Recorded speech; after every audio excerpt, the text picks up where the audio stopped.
getting the images. You can, at 99 Designs, if you get your design there, you can also have them create what's called a 3D render. It is a graphical representation made to look like a photograph. And you can get your images created that way for free, as they do when they create your design. You could do the smartphone approach. Take your phone and take pictures yourself, and then go on Fiverr and have them get rid of the background so it's a white background. Your supplier can do images for you, or your manufacturer can.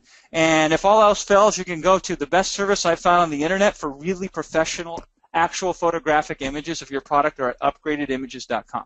They run about $20–25 per image. Really good, high-quality stuff there. Whatever the case may be, that's how you go and get your images. What's more important than the specific process of getting the images is the tricks. Your main image is what's going to attract people to your listing and increase the amount of people who are going to click and find your listing on Amazon. So what we like to look at is colors.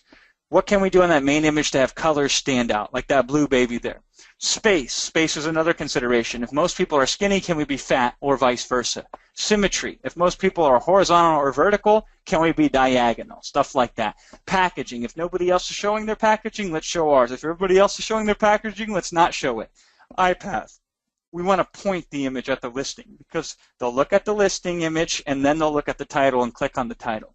If you want to push the boundaries of what Amazon considers a gray area, you can even add stuff like flourishes here. We call this jaywalking, by the way, or speeding.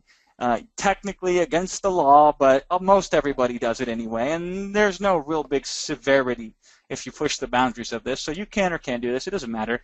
But flourishes are another way that people draw attention to their product listing on Amazon.